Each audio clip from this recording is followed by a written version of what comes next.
POCSO చట్టం విన్నారా లేదా? చేతులు ఎత్తండి. అందరూ ఆటో డ్రైవర్లే కదా. ఇప్పుడు మీ వాళ్ళే చెప్పారు. ఏం చెప్పారు చెప్పండి. ఒకళ్ళు రండి, నేను పర్ఫెక్ట్ ఆటో డ్రైవర్ అన్నవాళ్ళు ముందుకు రండి. రండి సార్, రండి.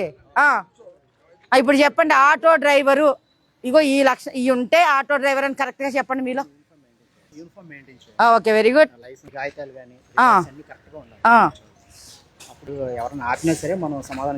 మీ ఆటోకు ఉండాల్సిన లక్షణాలు ఏంటి? డ్రైవింగ్ చేయాలి. ఆటో ఎలా ఉండాలి? ఎటు పక్కన క్లోజ్ ఉండాలి, ఎటు పక్కన ఓపెన్ ఉండాలి, ఏమేమి ఎక్స్ట్రాలు ఉండకూడదు కూడా చెప్పేయండి ఒకసారి. లెఫ్ట్ సైడ్ ఓపెన్ ఉంటుంది. మనం స్టిక్కరింగ్ అవన్నీ కూడా ఓవర్ గా చేసుకోకూడదు. సింపుల్ గా ఫర్ హెయిర్ గానీ, నంబర్ ప్లేట్లు గానీ యాస్టివ్ గా నీట్ గా ఉండాలి. మనం బయట క్లియర్ గా చూడగలగాలి. బాబు, ఈ విషయాలు మీరు మాక్సిమం మెయింటైన్ చేస్తున్నారని మేము అనుకుంటున్నాం. ఎందుకంటే విజయవాడ సిటీ పోలీస్ కమిషనరేట్ లో ఉన్న సిఐలు కానీ, ఏసీపీలు కానీ అందరూ 24 గంటల రోడ్ల మీద ఉండి మీ జాగ్రత్త, మా జాగ్రత్త, పబ్లిక్ జాగ్రత్త చెప్తున్నారా లేదా? అన్నీ చెప్తున్నారు, బాగానే ఉంది. ఇప్పుడు వీటిని పాటించిన వాళ్ళు నేను పాటించట్లేదండి, ఇవాళ నుంచి నేను ఈ పాటిస్తాను అన్న వాళ్ళు చేతులు ఎత్తండి. కానీ పాటించాలి. ఓకే, థ్యాంక్ యూ అండి. మీ పేరు? మీ బండి అంతా అంత పర్ఫెక్ట్గానే ఉందండి?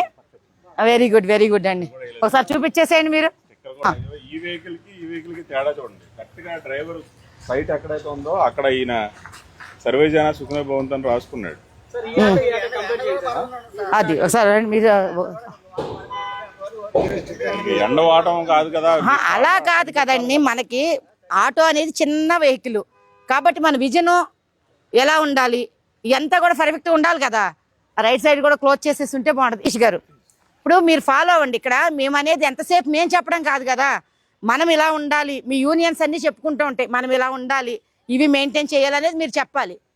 అలాగే కొన్ని పబ్లిక్కి ఏదైతే యూటిలైజ్ ఉందో అవి మీరు స్టిక్కరింగ్ చేయొచ్చు.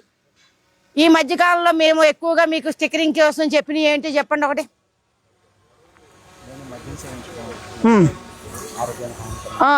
మన ఎదురుగా ఉంటే మన కుటుంబం మనకు గుర్తొస్తే మనం మద్యం సేవించము అంటే ఏంటి? డ్రంకన్ స్టేటస్లో నేను డ్రైవ్ చేయను అంటే మనిషికి బలహీనతలు ఉండొచ్చు, కానీ విధి నిర్వహణలో ఉండకూడదు కదా. అవి మన ప్రాణానికి, మనం ఎక్కించుకున్న వాళ్ళ ప్రాణానికి, మన కుటుంబానికి కూడా ముప్పే. అవి చూసుకోవాలి. వీటన్నిటినీ మించి మేము ఇవాళ మీకు ముఖ్యంగా చెప్పేది ఏంటంటే, పోక్సో యాక్ట్ ఎంతమంది ఉన్నారు? రండి సతీష్ గారు, మీరు కూడా. పోక్సో యాక్ట్ ఎంతమంది ఉన్నారు? పోక్సో యాక్ట్ అంటే విన్నారు కదా.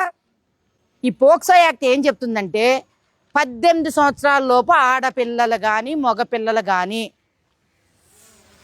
మళ్ళీ చెప్తున్నాను ఇక్కడ, ఆడపిల్లల పట్ల కానీ మగపిల్లల పట్ల కానీ 18 సంవత్సరాల లోపు ఉన్న వాళ్ళ పట్ల ప్రేమ పెళ్ళి అని వేధించడం కానీ, వాళ్ళతో శారీరక సంబంధం పెట్టుకోవడం కానీ, వాళ్ళని అసభ్యపు చూపులు కానీ మాటలు కానీ మాట్లాడటం కూడా నేరమే.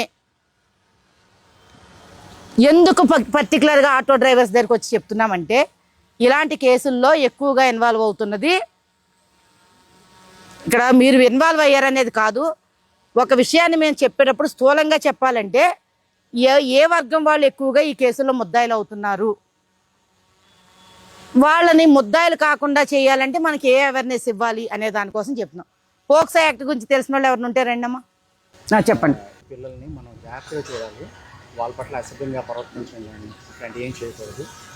ఆ పిల్లల్ని మనం జాగ్రత్తగా ఎక్కడన్నా వాళ్ళు ఎక్కినప్పుడు జాగ్రత్తగా తీసుకెళ్ళి నింపాలి. అది మన బాధ్యత.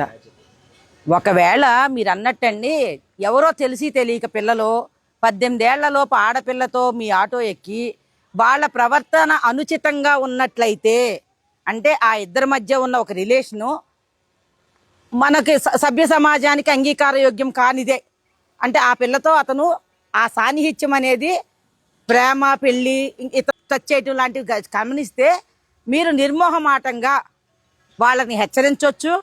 లేని పక్షంలో మీరు మీ దగ్గరలో ఉన్న పోలీస్ వారికి తెలియజేయచ్చు. ఇది మీరందరూ గుర్తుపెట్టుకోవాలి. మనం మనుషులమే కాబట్టి మనకు కొన్ని ప్రలోభాలు అప్పుడప్పుడు జరుగుతుంటాయి. ఎవరన్నా మన బండి ఎక్కిన పిల్ల మనతో కొంచెం సన్నిహితంగా మాట్లాడినందులో మనం టెంప్ట్ అవ్వటం కాదు. మన పరిధులు మనకెప్పుడు గుర్తుండాలి. మన పరిధులు మనకెప్పుడు గుర్తుండాలంటే మనకు చట్టం తెలిసి ఉండాలి. మళ్ళీ చెప్తున్నా, 18 సంవత్సరాల లోపు ఆడపిల్లతో మన చూపులో తేడా ఉన్నా కూడా అది ఆ పిల్లకి అసభ్యంగా అనిపించినట్లయితే మనం చట్ట ప్రకారం శిక్షార్హులం అయిపోతాం. ఈ చట్టంలో లైఫ్ కన్విక్షన్ వరకు అంటే జీవిత ఖైదు వరకు పనిష్మెంట్ ఉంది. ఇటీవల కాలంలో ఆ పోక్సో చూపించనమ్మా, ఇటీవల కాలంలో ఇంతమందికి లైఫ్ కన్విక్షన్స్ 20 సంవత్సరాల జైలు శిక్షలు పడినాయి 4 నెలల స్పాన్లోనే. ఎందుకు పడినాయి? వీళ్ళ 18 సంవత్సరాల లోపు ఆడపిల్లల పట్ల వీళ్ళ అసభ్య ప్రవర్తన. కాబట్టి ఇలాంటి కేసులో మీరు ఇరుక్కున్నట్లయితే మీ యవ్వనం, మీ జీవితం, మీ కుటుంబం ఏమైపోతాయి? చట్టం పట్ల అవగాహన లేని కారణంగా ఇలాంటివి జరుగుతున్నాయి. కాబట్టి ముఖ్యంగా విజయవాడ సిటీ పోలీస్ కమిషనర్ గారైన రాజశేఖర్ బాబు గారు ఏం చెప్పారంటే, వీళ్ళకి చట్టం మీద అవగాహన లేని కారణంగా ఇలాంటి కేసుల్లో ఇరుక్కుని 20 సంవత్సరాలు కఠిన కారాగార శిక్షలు, అదే జీవిత ఖైదు వరకు వెళ్ళిపోతున్నారు. వాళ్ళకి మీరు కనుక అవగాహన కలిగించినట్లయితే వాళ్ళ మారటంతో పాటు వాళ్ళు చూసిన సమాజంలో ఇలాంటి ప్రవర్తన ఎవరైనా ఉంటే కనుక వాళ్ళని కూడా వీళ్ళు హెచ్చరించడానికి అవకాశం ఉంటుంది. కాబట్టి ఎందుకు మీరు వ్యాస్ట్ ప్రపంచాన్ని చూస్తారు?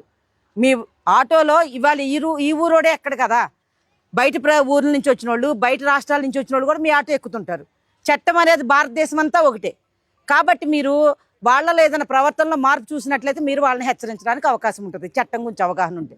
కాబట్టి ఇది గట్టిగా గుర్తుపెట్టుకోండి. పోక్సో యాక్ట్ అనేది 18 సంవత్సరాల లోపు బాలబాలికలకు సంబంధించి మన ప్రవర్తనలో చెడు ప్రవర్తన ఉన్నా, వారి పట్ల మన అసభ్యంగా తాకినా, అసభ్యంగా చూసినా, వాళ్ళతో లైంగిక చర్యలకు పాల్పడినా ఈ చట్ట ప్రకారం మనం శిక్షార్హులం అవుతాము. 3 సంవత్సరాల నుండి జీవిత ఖైదు వరకు కఠిన కారాగార శిక్షలు ఉంటాయి. ఇవి గనక మనం గుర్తుపెట్టుకున్నట్లయితే మన బంగారు భవిష్యత్తు నాశనం కాకుండా ఉంటుంది. ఎక్కువ మంది ప్రజలతో మమేకమయ్యే జీవితంలో మీరు ఉన్నారు కాబట్టి డ్రైవర్స్గా మీరు నలుగురికి చెప్పడానికి అవకాశం ఉంటుంది. ఈ విషయాన్ని మీరు అందరూ గుర్తుపెట్టుకోవాల్సిన అవసరం ఎంతైనా ఉంది.